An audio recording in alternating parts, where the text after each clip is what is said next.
Hey traders, what's happening? Jamie Saettele here. It is July 1st, 2010. Half of the year is in the books. So yesterday I did a presentation with Scandex. It was the Scandex Traders Boot Camp. This was right here. All right, and it was a 2-day event. I spoke yesterday about essentially how I trade, the two main ways that I look at things. And one of those ways is with pitchforks, right? What I refer to it as median line analysis, okay?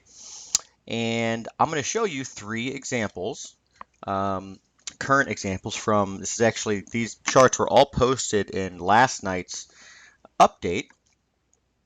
They're all pound related. So the first is just going to be British pound US dollar. So cable here, we have a regular pitchfork.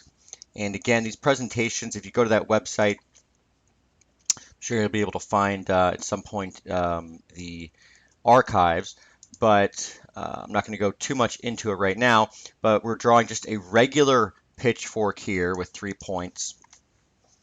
And back in mid-April and then in early June, we actually tagged the median line of this structure, okay? So that confirms this structure as what I like to call operable. And the first, the more information you get, the more you can trade this. Initially, we came down, we found the first low in mid-May pretty close to what I call the 25 line, right? That would be halfway between the lower parallel and the median line. You can think of this as 0, 25, 50, 75, 100. And what was interesting was we dipped below, came back above, and then we found precise support on it later in May. All right. So as we were nearing that level, we were on alert for some sort of a low down here, right, on this line. And, the way I like to describe it is, markets trade in ranges, right? But most people think of ranges like this. They think of horizontal support resistance and the market goes like this or whatever, right? It doesn't work that way.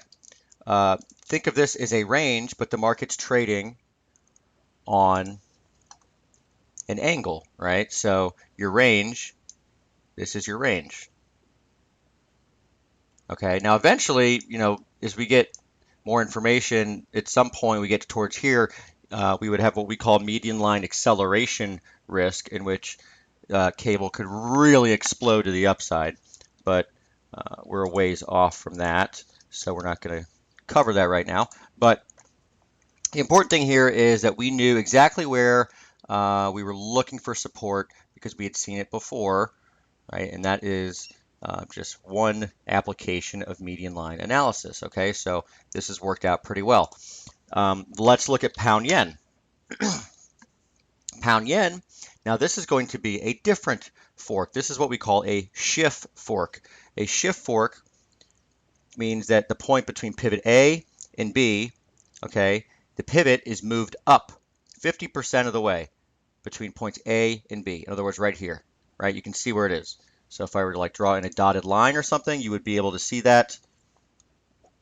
I'll just draw this. You can see that we're 50% of the way up, right?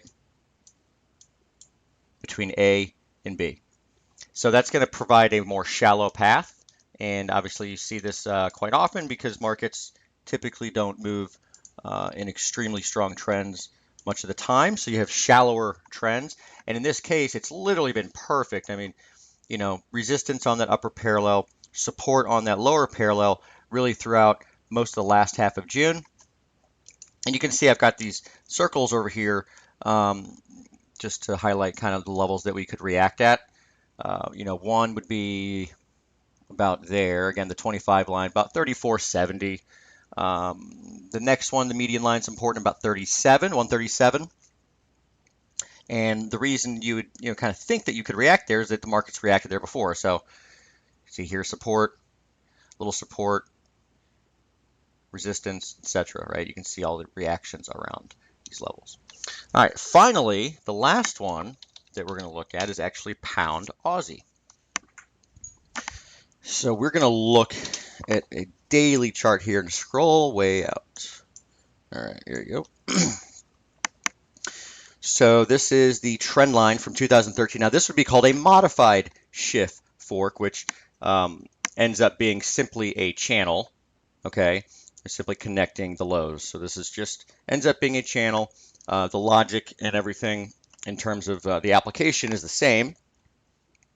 And now this would be called what we have here. You can see how since what is that, December of 2018, we found higher lows. Not obviously higher than where price is on the axis, but what I mean is higher than where the trend line is, right? We also found a higher low on that same angle in July, and we're at it right now. So what we call this is a raised floor. Okay, so you have a raised floor, which is bullish in the sense that you're finding support on a higher angle than you did before. And you have a sliding parallel that goes up there. These are all technical terms in the median line world. And bottom line is, after looking at all these charts, you kind of come away with the idea that British pounds, are bullish, okay, based simply on this application, the application of median line analysis. All right, so that is it. Again, bullish pounds here as per median line analysis application. And that is it for me. So take care. Have a good one. Bye.